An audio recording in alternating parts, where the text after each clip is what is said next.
Fala pessoal, sejam todos bem-vindos a mais um R0 Cast, o melhor podcast médico do Brasil, onde trazemos conteúdo sobre residência médica, saúde mental e carreira de sucesso. Tudo o que você precisa saber para se diferenciar nesse mercado cada vez mais competitivo. Meu nome é Marcos Início e eu sou host desse podcast. E hoje eu trouxe minha digníssima esposa, Karen Chiaradia Takatsu, médica oftalmologista, hoje assistente da USP, para falar um pouco sobre a sua carreira e como que ela fez essa gestão de tempo, já que hoje em dia ela tem 2 filhos, mas durante grande parte da sua trajetória ela teve um filho e não é fácil se organizar tendo tantas responsabilidades. Então, seja muito bem-vindo, amor. Oi, pessoal, vamos bater um papo hoje sobre a minha trajetória. Bom, perfeito. Então, de maneira bastante clássica aqui, queria conversar, entender ali um pouquinho como que começou essa sua trajetória na medicina, da onde que veio essa vontade, por que que você pensou em fazer medicina? Eu sempre quis fazer medicina, então desde pequena, não tem nenhum médico na minha família, todos são comerciantes, mas eu sempre tive esse sonho de fazer medicina. Eu assistia programa de televisão sobre cirurgia, sobre carreira médica, e isso sempre me interessou muito, principalmente essa parte cirúrgica. E por conta disso eu quis prestar medicina, então nunca passou na minha cabeça fazer qualquer outra coisa a não ser medicina mesmo.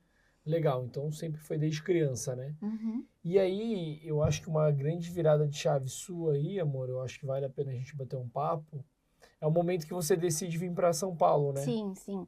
Então, assim, eu sempre fui muito estudiosa, então desde nova eu sempre fui muito certinha com meus horários de estudo, com minhas rotinas de estudo.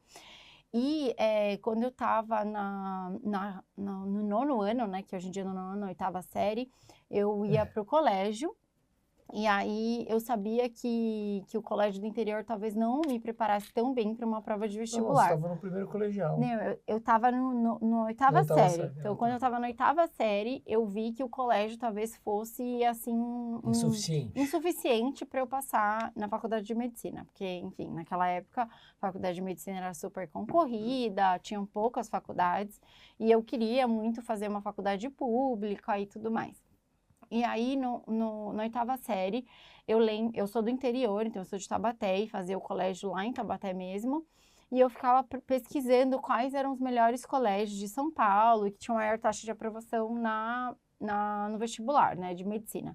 E aí eu vi que tinha o Colégio Bandeirantes, que tinha uma taxa de aprovação ótima, e eu queria estudar no Bandeirantes. E aí eu convenci a minha mãe no primeiro ano do colégio que o meu colégio não era suficiente, que precisava estar em um colégio melhor e que eu queria muito estudar no Bandeirantes, que lá era o colégio ideal para eu passar na medicina. E aí a minha mãe se desdobrou e conseguiu me mandar para São Paulo. Na época eles não tinham muita condição financeira. Não, não tinham. Assim, a minha mãe, enfim, meu pai e minha mãe eram comerciantes, faziam de tudo, né, pra gente, enfim, para pagar a escola e tudo mais. E ela falou: filha, se você quer ir para São Paulo fazer esse colégio, tudo bem, eu vou dar um jeito e vou te mandar. Minha mãe já tinha em mente que o colégio demandava essa parte de inglês e tudo mais, e aí nessa época eu lembro que eu vim no Bandeirantes fazer uma entrevista, porque não tinha mais a provinha, que antes era uma provinha que você fazia para entrar no colégio. Era um vestibulinho que tinha pro colégio, mas como eu já estava indo pro segundo ano, não tinha vestibulinho mais. Por que você não veio no primeiro? Porque a minha mãe estava nessa dúvida, se valeria a pena ou não, mas começa o colégio, vê como é que é. Aí eu fiz o primeiro ano e vi que não era aquilo que eu queria estudar numa escola melhor, outra escola, uma escola diferente. E aí, na época, eu vim fazer a entrevista no Bandeirantes, na época com o diretor do colégio, e aí ele perguntou sobre inglês e tudo mais. Eu já tinha o diploma da escola de inglês, meu inglês era bom, e aí nessa época minha mãe também tinha feito já um intercâmbio, né? Eu ia fazer um intercâmbio no Canadá entre o primeiro e o segundo ano, e aí por conta do intercâmbio ele falou: provavelmente seu inglês é bom, então é uma preocupação que eles têm. Porque é uma preocupação lá no Bandeirantes se aguentar o inglês, e aí por conta do intercâmbio eles aprovaram e eu entrei no segundo ano. E aí no segundo ano, lá no Bandeirantes, é dividido em áreas, né? Biológicas, humanas e exatas. Aí eu entrei na biológicas na sala B4. que era a sala, enfim, tinha da 1 até a 5, eu entrei na 4, e o Marcos Vinícius estava na minha sala, era minha paixonite desde o colégio. E, enfim, aí fiz o colégio e passei. Você viu o Bandeirantes em alguma reportagem? Como que foi? Você que decidiu? Nem sei, eu acho que eu nem sei onde eu pesquisei isso, porque não existia. Se bem que eu sempre gostei de computador e tal, enfim, eu devo ter pesquisado no Google, não sei, e vi que o Bandeirantes era uma ótima escola, que tinha boa aprovação e quis vir. Bacana. E aí, como é que foi? Você passou em medicina direto, decidiu fazer, né? E como é que foi durante a faculdade? Você sempre estudou bastante? Como é que foi essa fase? Então, eu era muito ansiosa, sempre fui muito nervosa, muito preocupada com prova. Sempre estudei assim uma autocobrança muito alta, né? Sempre me cobrei demais. Então, quando eu passei, eu não passei em nenhuma pública e eu passei em uma faculdade em Minas. E aí, que inclusive era da cidade da minha tia. E aí minha mãe falou, filha, você é muito ansiosa, você é muito nervosa, é melhor você começar a faculdade e fazer. Se você não gostar, depois você para, porque ela achou que eu não ia aguentar fazer cursinho, porque eu era muito estressada. E aí, nisso, eu passei direto e fui fazer a faculdade. E aí, a mesma coisa, super nerd, super estudava tudo, tirava notas ótimas. Enfim, sempre estudei, assim, desde o primeiro ano, comprava ali todos os livros, lia todos os livros, grifava todos os livros. Acho que eu não comprei nenhum livro durante a faculdade. Enfim, eu tenho todos, enfim, agora eu não tenho mais porque acabei... Foi doando, mas tinha todos os livros e estudava bastante. E como é que foi, né? A gente já falou no episódio anterior aí sobre o nascimento do Luca, né? Do nosso filho mais velho. Como é que foi essa parte da gestação? Então, a gente começou a namorar no começo da faculdade. E aí eu engravidei. Eu tava no 4º ano, na verdade, porque você tinha feito 1 ano de cursinho. Então, eu já tava no 4º ano quando eu engravidei. E o Luca nasceu... Você tava no 3º ano quando você engravidou? Não, eu tava no 4º. O Luca nasceu? O Luca nasceu no começo... Não, eu tava no 3º ano. Desculpa, eu tava no 3º ano. E o Luca nasceu no comecinho do 4º ano. Aí eu fiz o 4º ano com ele. E na época, eu tinha tirado a licença maternidade. E o que eu fazia? Naquela época, no meu 4º ano, já existia slide. Então, os professores já davam aula de slide na faculdade. Então, eu fiquei de licença na casa da minha mãe com o Luca, estudando pelos slides que os professores me mandavam. E aí, o Luca nasceu em janeiro, eu voltei para a faculdade em abril. Então, foi bem na época das provas. Então, quando eu voltei, eu já tinha estudado toda a matéria de casa e fui só para fazer prova e passei, entendeu? Passei direto.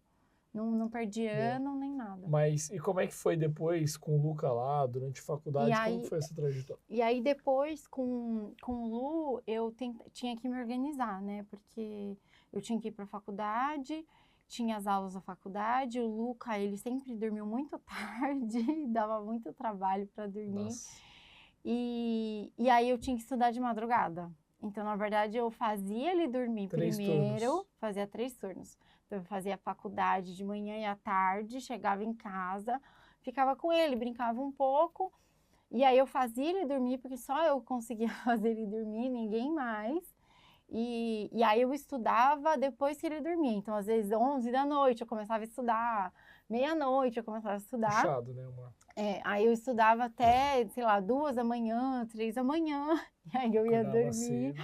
Acordava às 7 horas da manhã para ir para a faculdade. Dava uma mamar para ele. Dava mamar e ia. E aí, no internato, eu consegui transferir para a faculdade da minha mãe. E aí, essa transferência, para mim, foi muito boa, porque a minha mãe dando suporte, eu já tinha um suporte bom na minha outra faculdade, mas com a minha mãe dando suporte, eu fiquei mais tranquila para estudar para residência, né? Apesar de o internato ser muito puxado, eu conseguia conciliar um pouco mais os estudos da residência estando com a minha mãe. Mas assim, fazer dormir, você dava mamar. tudo era eu. Você ainda dava peito, né? E aí eu ia para a faculdade e enfim, estudava um pouquinho ali no final da tarde, quando a minha mãe chegava do trabalho, ela conseguia ficar um pouco com ele, aí eu estudava um pouco, depois eu dava janta e ele ficava comigo. Aí ele dormia super tarde e eu estudava também de madrugada. Então, eu sempre estudei de madrugada. Então, é ao contrário, eu nunca fui de acordar cedo, nunca consegui acordar super cedo, então eu tinha que otimizar meus horários de alguma outra forma. Então, eu sempre estudava depois que ele ia dormir. E aí, no 5º e no 6º ano, eu decidi que eu queria fazer residência médica. Então, eu tinha que estudar. E fiz, assim, na época, fiz o melhor cursinho para residência que tinha, né, na época. E já comecei a estudar muito no 5º ano já. Não deixei para o 6º ano. No 5º eu já estudava muito para residência. Eu acho que uma coisa que a gente não falou no último episódio, mas que a gente fez muito, foi que a gente se ajudava, né? Sim. Então, eu tinha o meu grupinho da faculdade, mas a gente também se ajudava muito, Sim, né? a gente estudava junto no final de semana. Então, no final de semana, a gente assistia aula junto. E eu estudava, lia também, ouvia os seus resumos que você fazia. Eu acabava lendo muito mais a apostila do que você. Eu lembro que eu tinha essa coisa que eu tinha que matar a apostila. Eu lia também. Tudo quanto é jeito. E a gente se ajudava muito de final de semana, porque daí o Luca ficava com a minha mãe, enfim, ou com seus pais, e a gente assistia a aula de final de semana junto. E fazia essa questão das questões e dos resumos juntos. E a gente discutia junto, porque eu lembro que uma preocupação que eu tinha é que você tinha menos tempo. Sim. Então... E estudava de madrugada, o rendimento é menor, né? E aí eu lembro de separar algumas questões, tal, que eu achava que era importante e te mandar falar, mano, presta atenção nesse comentário aqui nessa questão, tal. E a gente estudava eu acho junto. que fez muita diferença também. Fez super diferença. Não os comentários que eu te mandava, mas a gente tá sempre... em conexão, se ajudando. Andando no mesmo E a caminho, gente tá no mesmo ano. Então, quando eu fiz a transferência, a gente caiu no mesmo ano. Então, tava na mesma pegada ali do internato... mais o cursinho da residência. A gente abdicou muito de tudo junto, né? Sim, sim, com certeza. Legal. E você falou que você era muito nervosa, muito ansiosa em relação às provas. Na época da prova de residência, você fez alguma preparação diferente? Você acha que você melhorou em relação a isso? Eu sempre fui muito ansiosa, muito preocupada, assim, muito... Essa autocobrança que você falou, né? Me cobrava muito, do tipo assim, será que essa resposta tá certa? Ai, meu Deus, se eu errar essa questão, eu não vou passar, sabe? Coisa do tipo. E eu acho que, assim, você me trouxe muita estabilidade, enfim, mental, de calma, de, olha... Fica tranquila, você tá fazendo o seu máximo, você tem filho, tá estudando super, tá estudando de madrugada, já tá no lucro, sabe? Assim, se passar, meu Deus, é uma vitória, porque com filho não é difícil. E ainda fazendo faculdade de medicina, não perdi ano, passei direto, enfim. E então eu acho que você trouxe muito dessa questão, e também porque você falava, olha... Fica tranquila, porque a responsabilidade é minha. Então, quem tem que passar na residência, quem tem que sustentar a família, quem tem que passar logo na residência e fazer uma especialidade sou eu. Se não der certo você agora, não se preocupa, porque eu vou estar na residência e você vai no seu tempo. Então, eu acho que o Vini me trouxe muito essa calma, tirou um pouco da responsabilidade das minhas costas, que eu precisava muito passar na residência. Mas, ao mesmo tempo, como eu sempre me cobrei demais, eu queria passar na residência por provação. Então, eu queria passar para mostrar que eu era capaz de passar, mesmo com as dificuldades, né? Então, era uma coisa que eu tinha na minha cabeça, que eu queria passar na residência médica. Legal. E aí, você acha que durante a prova você foi mais tranquila do que você conseguiu amadurecer essa parte? Então, a questão da prova é assim, eu tinha muita dúvida, eu sempre tive muita dúvida de tudo. Então, se eu for escolher uma fruta, eu tenho dúvida qual que eu quero escolher. e roupa, enfim, eu sempre tive dúvida de tudo. E não foi diferente para residência médica, e eu tenho certeza que tem muita gente que se identifica com a minha dúvida por aí.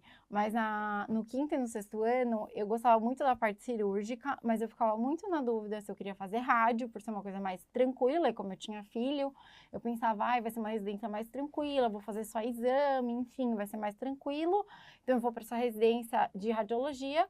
E também queria fazer dermato, porque eu sempre gostei de moda, de estética, enfim, de beleza, de modo geral. Falei, vou fazer dermato também, tem procedimento, então vou prestar as duas coisas. E na época, o Vini sempre falava de oftalmo, e acabei, enfim, estudando um pouco sobre oftalmo também. Na minha faculdade, oftalmo era legal, os professores eram legais, então eu via como uma especialidade legal. E eu tenho uma história, enfim, na minha família, da parte de oftalmo muito forte. Então, a minha mãe tem pitose congênita e precisou fazer cirurgia. Inclusive, eu acompanhei a cirurgia dela. Então, eu tinha quando eu estava na medicina, então eu tinha essa vivência. E meu pai teve um trauma ocular quando eu tinha 15 anos. Então, quando eu tinha 15 anos, ele caiu da escada e perdeu um olho, então eu lembro de chegar em casa e ver o olho dele todo preto, com um monte de sangue em volta. Então aquela questão do trauma ocular eu acho que me marcou também. Então eu não sei se foi meio que essas... Seu pai queria que você fizesse, Meu pai né? queria muito que eu fizesse oftalmo, porque a oftalmo que fez a cirurgia do trauma dele, ele admirava muito, então ele sempre falava dela como uma ótima profissional, então eu tinha isso também na minha mente. Então, acho que juntou, assim, opinião de um, de outro, eu acabei prestando as três coisas, só que, como sempre, eu quero fazer o melhor, né, a melhor coisa, então o que eu fiz? Eu prestei dermato nas melhores instituições, então, na USP, na Paulista, na Santa Casa, eu prestei dermato, que era a minha primeira opção.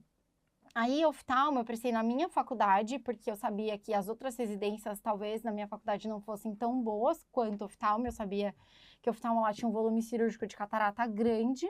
E, então, eu prestei lá. E também, se eu passasse, eu ia estar em casa na melhor especialidade da minha faculdade. E eu prestei também oftalmo no BOS, que eu sabia que era um grande serviço, tinha um volume cirúrgico enorme. E era um hospital grande da parte oftalmológica. Então, foram os lugares que eu prestei oftalmo. 2 lugares. 2 lugares. E rádio, na época, eu prestei no Einstein, porque na época essa parte de aparelho e tal era muito novo. E no Einstein todo mundo falava, nossa, tem vários aparelhos modernos, a parte de radiologia, os melhores ultrassons, as melhores ressonâncias, as tomografias são no Einstein. Então eu falei, putz, eu vou prestar radiologia no Einstein, porque dizem que lá é bom, eu vou prestar lá. Então, no fim, eu fiz um bem bolado, né? E prestei um pouco de cada em cada instituição. Legal. E aí você acabou passando em várias e decidiu fazer oftalmo no BOS. Sim.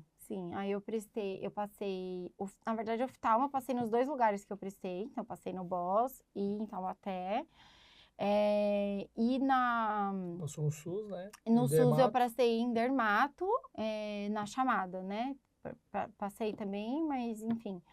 Só que eu fui muito bem nas provas, então talvez se eu tivesse escolhido oftalmologia ou alguma outra especialidade. Ou rádio. O problema da dermato na época era muito alta a nota de corte. Não, a nota de corte era alta e só passava um 2:1. No oftalmo era 3:1. Ah, passava mais para a segunda fase. Então passava mais para a segunda fase. Isso daí faz uma diferença. Eram menos vagas, né, dermato, então sim, isso acaba gerando uma complexidade maior. E durante a residência, amor, como é que foi? Foi muito puxado? Você com filho? Foi bastante puxado. Aí, na época, eu passei nas duas, né? Uma que era em Taubaté, na minha cidade, e outra em Sorocaba. Para mim, era muito mais confortável ficar em Taubaté, porque eu podia morar com a minha mãe, eu tinha todo o suporte da minha mãe, do meu pai, eu morava em casa, tinha plantão, mas era menos do que em Sorocaba. Acho que não tinha plantão noturno. Tinha plantão, mas não era noturno, né? Meio período. Tipo, então, assim, pensando logicamente, era muito melhor. Era o mais confortável ficar em Taubaté, porque, enfim, a residência era boa, eu ia operar um monte de catarata e é isso. Eu ia fazer oftalmo e pronto. Mas eu sempre tive isso de querer fazer uma coisa melhor, de fazer uma coisa mais... Enfim... Se desafiar, né? Me desafiar, enfim. Aí eu falei, não quero ficar em Taubaté. quero ir para Sorocaba. Na época, o Vini também tinha passado, mas assim, não fazia nem sentido eu falar para ele ficar também em Sorocaba, porque eu sabia que a USP era melhor para ele e os dois poderiam se complementar em algum momento. Então, eu falei, não, você fica em São Paulo e eu vou para Sorocaba sozinha. Peguei o Luca e fui fazer residência de oftalmo em Sorocaba. E eu lembro que na época, a minha avó foi comigo para poder ficar com o Luca durante os plantões, porque no R1 tinha plantão uma vez por semana e 3 finais de semana no mês, então eu tinha um final de semana livre e toda semana eu tinha um plantão noturno, porque a gente rodava em 8 e um sempre estava de férias. E foi super puxada, assim, minha residência foi puxadíssima, tinha muito plantão, tinha muita cirurgia, horários extremamente difíceis, porque tinha ambulatório que acabava 8 horas da noite, 9 horas da noite. E, enfim, mas pra mim foi muito bom, acho que foi uma residência muito completa, eu aprendi muito lá, eu estudei muito, eu fazia muita cirurgia, então eu saí com uma mão cirúrgica ótima de lá. E a minha avó ficou comigo no R1 inteiro por conta dos plantões noturnos. Aí no R2, como não tinha mais plantão à noite, eu consegui achar uma babá pra morar comigo, aí minha avó foi embora. Boa. A Claudinha veio, né? A Claudinha transição, também, que era a moça que trabalhava em casa, veio. E, amor, então, assim, a gente percebe que durante a trajetória médica e pelo menos da parte acadêmica, você não teve nunca muito tempo sobrando. Não, nunca. Como que você acha que foi a chave do sucesso para você passar em várias residências, passar em boas instituições, ter sempre excelentes notas, para você conseguir performar tão bem, mesmo tendo pouco tempo?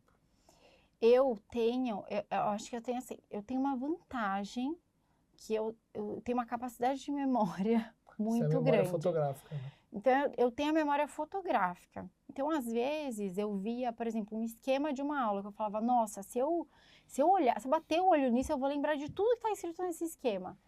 Enfim, nunca tive isso. tirava print e ficava com aquilo na cabeça. Então, às vezes, na hora da prova... Tirava um print mental. Um print mental, porque não existia print, né?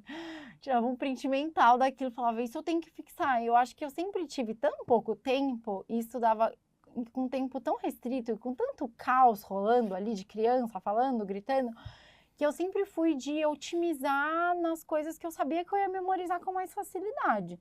Então, alguns esquemas me ajudavam a lembrar com mais facilidade. Às vezes, aqueles quadrinhos do tipo assim, isso você tem que saber? Eu memorizava, ou uma questão que eu falava, putz, essa questão é muito difícil, eu preciso decorar assim, essa questão, mas eu conseguia gravar, sabe? Então, eu nunca fui de assistir... Eu assistia a aula prestando muita atenção, porque eu sabia que eu não ia conseguir assistir de novo. Então, eu assistia uma vez cada aula e prestava muita atenção na aula. E conseguia gravar essas pequenas coisinhas, assim, na memória. E questão também, porque eu acho que como eu tenho uma memória fotográfica, eu lembrava das questões conforme eu ia fazendo as provas. Eu falava, putz, eu já li isso, eu já vi isso. E isso eu ia lembrando. Então, eu nunca fui de ficar escrevendo muito, ou de ficar fazendo resumo, ou de ficar... Eu sempre gostei de ler e de escrever, mas para gravar na memória mesmo. Não porque isso me trazia, enfim, isso me ajudava a aprender mais. Eu acho que eu sempre tentava memorizar o que era mais importante, assim. E organizar o meu tempo, antigamente era mais fácil, eu acho, porque hoje em dia tem celular. Então, hoje em dia, você senta para fazer alguma coisa, tem ali o celular, o WhatsApp chamando, o Instagram. Então, naquela época não existia isso. Não existia celular. Exato, não tinha rede social, não tinha nada disso. Você não sentava no celular e ficava meia hora rolando o Instagram, acho sabe? Que tinha, né? Mas... Não tinha Instagram. Não era tinha, muito pequeno, né? Eu era pequeno, não era um negócio assim que hoje em dia a gente vê que tem gente que senta, pega o Instagram e fica uma hora no Instagram. Então, não existia isso. Eu sentava para estudar, era para estudar. Não tinha outra distração, entendeu? Eu então, acho que isso ajudou é uma meta muito. que as pessoas devem ter, assim, sabe? Essa é uma das nossas metas pessoais aí, que é reduzir a rede social. Então, e eu acho que é o grande desafio e é o grande é o grande desafio do século, assim, para É quem o principal estuda, inimigo aí da para produtividade. estudante de colégio, para estudante de medicina, para quem vai prestar residência, é isso, Para quem assim. quer ter alta performance, ser Alta produtivo, né, meu performance, amor? exato. Não, Então, não acho que tem se como você quer perder ser, tempo você com precisa isso. reduzir a rede social. Então, acho que é uma das nossas metas pessoais Uhum. reduzir ou eliminar ou alguma coisa assim próximo disso, rede social. Sim, sim, com certeza. Legal. E depois, acho que você explicou mais ou menos como que você estudou, depois você acabou fazendo a prova de título, passou entre as primeiras também colocadas na prova de título, 25º foi lugar. fazer o fellow lá no HC, né? Prestei o fellow e passei direto no HC. Se tornou assistente. Uhum. E o que você gostaria de falar para Karen do passado, depois de já ter galgado todos esses passos, assim, talvez para Karen lá do colégio, talvez para Karen da faculdade, que passou maus Sim. bocados ali com o filho e que não foi fácil. Eu acho que eu diria para me cobrar menos, apesar de ser difícil, até hoje eu me cobro. Talvez me cobrar menos, ser um pouco mais easygoing, assim, com as coisas. Porque se você está fazendo a sua parte, você está estudando, você está se programando para aquilo, enfim, vai dar certo, Acredita. entendeu? Acredita que vai dar certo, acredita em Deus e é isso. Mas talvez... Sem tentar controlar todas as variáveis, sabe? Eu sinto que eu tentava ser muito controladora de todas as variáveis e isso acabava me deixando extremamente estressada e, enfim, esgotada mentalmente. Então, eu acho que me cobrar menos, ser mais easygoing, tentar fazer a minha parte, mas o resto meio que vai conspirar ao favor se você está fazendo a sua parte, sabe? eu acho que você tem que identificar esse perfil, né? Tem esse seu perfil, que é um perfil bastante Ansioso, preocupado, uma Uhum. autocobrança, e eu acho que é importante você aprender a relaxar. Uhum. Não que você vá afrouxar. Não Você não tem é que isso. trabalhar duro, mas... Eu nunca afrouxei. Não, eu tô Não, falando assim, sim, você não mas pensaria para você Mas diminuir o trabalho, mas sim a carga de pressão pessoal carga mesmo. de pressão pessoal, exatamente. Me cobrar menos, se cobrar menos, né? E o que você está fazendo, está fazendo certo, vai dar certo. E é isso, eu acho que hoje em dia um recado, assim, para todo mundo que está estudando, para residência, enfim, é diminuir realmente o tempo de procrastinação, porque eu acho que hoje em dia todo mundo perde tempo com isso. E você sabe? acha que um dos diferenciais para o seu sucesso em provas, em resultados ali, está atrelado à sua alta eficiência? Você acha que você sempre procrastinou pouco? Procrastinava pouco. Tinha pouco tempo, Tinha pouco tempo, resolver não tinha como procrastinar, entendeu? Se eu procrastinasse, estava ferrada. Você tem um perfil resolutivo, né, amor? Tipo assim, vai cozinhar, cara, cozinha tudo Cozinho rápido. rápido. É 1 hora, a comida tá pronta. Tem que arrumar a criançada, 30 minutos a criançada tá pronta. Porque eu sempre tive o tempo restrito. Então, eu sempre fui muito agitada, assim, muito ligada. Mas tinha que otimizar, né? Tinha que otimizar o meu tempo. Tinha pouco tempo livre, tinha que estar otimizado. E eu acho que é isso. Muita gente fala hoje em dia, eu tenho pouco tempo, não me sobra tempo, eu não tenho tempo. Mas, gente, enfim, eu tinha filho. E vai ver ali, tinha perdeu filho, quantas horas no Instagram, fazia internato. Na residência eu tinha filho, tinha que levar na escola, buscar da escola, levar na natação, buscar na natação. Tinha que ir residência, plantão, cirurgia à noite, banco de transplante, que era noturno, e tinha que estudar para residência, tinha que estudar para a prova do título, tinha que estudar para a prova do fellow, que eu queria passar em São Paulo, porque já não aguentava mais morar longe. Aí eu falei, não, eu vou ter que ir para São Paulo de algum jeito. E é isso, tinha que otimizar todo o tempo que eu tinha. Legal.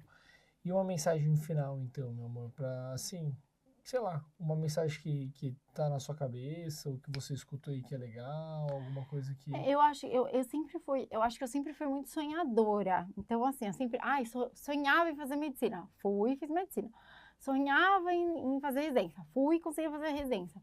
Então, eu acho que, assim, se você tem algum sonho, corre atrás, que vai dar certo. Pode ser que seja muito difícil, que eu passei por muita dificuldade, né?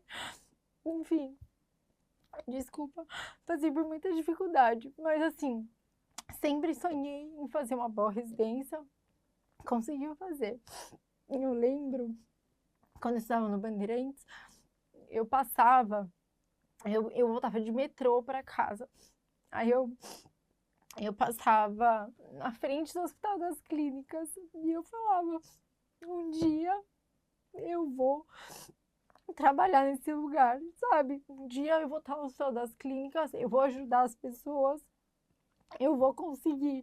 E hoje eu tô lá, entendeu? Então, quando eu vou, eu me sinto muito realizada, porque é uma coisa que eu pensava, assim, raciocinava desde que eu tinha 15 anos. Desde que eu tinha 15 anos eu passava e falava, um dia eu vou estar no Hospital das Clínicas, sabe?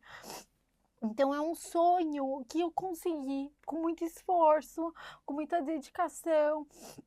Então eu me sinto realizada, sabe? Então eu acho isso. Se você tem um sonho, pode ser difícil, pode ser o que for, pode aparecer um monte de percalço, pode aparecer filho no caminho, o que for. Mas se você tem aquele objetivo, trace o objetivo e vai, entendeu? Desculpa, me Não, emocionei aqui. eu acho que uma coisa legal é traduzindo sonhos em metas, né? Eu acho que as pessoas às vezes têm pouco hábito de criar metas. Então, crie Sim. metas pessoais, Uhum. transforme essas metas ali em pequenas metas. Isso vai te motivar, Sim, isso vai fazer você buscar e fazer um pouco a mais. Então, sim, com certeza. eu acho que as pessoas, algumas não sonham, ou sonham um pouco e não Uhum. criam metas, ou outras sonham muito distante, mas também Não fica muito traçam distante. metas, né? Exatamente. Então, Exatamente, é isso. acho que é legal, é isso. importante sonhar, né? Importante sonhar, faz parte. Sem sonhos, a vida não tem graça. Boa. Tem que sonhar. Legal. Então, gostaria de agradecer muito a sua presença. Obrigado aí Obrigada, por estou super emocionada. entregar de corpo e alma aí o episódio, trazer ali realmente tudo que você pensa e que você conseguiu realizar. Meus parabéns. Obrigada. E para vocês aí, agradeço a atenção. Fiquem atentos aí aos próximos episódios. A gente vai estar sempre trazendo algum conteúdo, informação, carreiras de sucesso para inspirarem vocês cada vez mais. Um grande beijo e até a próxima. Até a próxima.